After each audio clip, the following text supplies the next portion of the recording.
Have you ever found yourself relying on Google or other search engines to remember information? Have you noticed that you're not retaining as much information as you used to? That's what we'll be talking about today.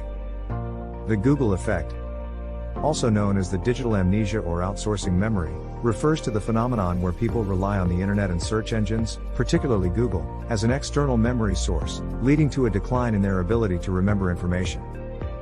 The term Google effect was coined by Betsy Sparrow, a psychologist at Columbia University, who conducted a series of experiments in 2011 that showed how people's memory and learning were affected by their access to the internet.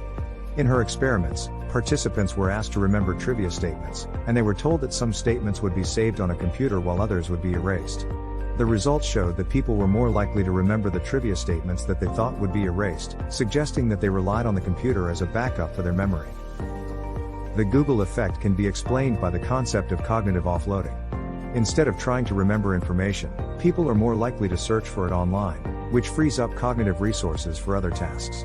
This has become more prevalent with the ubiquity of smartphones and internet access, which makes it easy to access information at any time and from any location.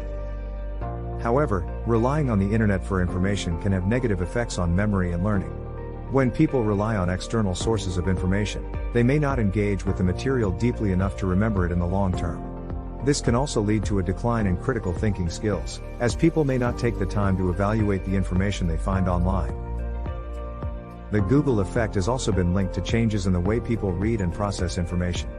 Studies have shown that people are more likely to skim and scan online content rather than reading it in depth, which can lead to a shallow understanding of the material. In conclusion, the Google effect refers to the phenomenon of relying on search engines and the internet as an external memory source, which can lead to a decline in memory and learning. While the internet can be a valuable source of information, it is important to balance its use with active engagement and critical thinking to avoid the negative effects of the Google effect.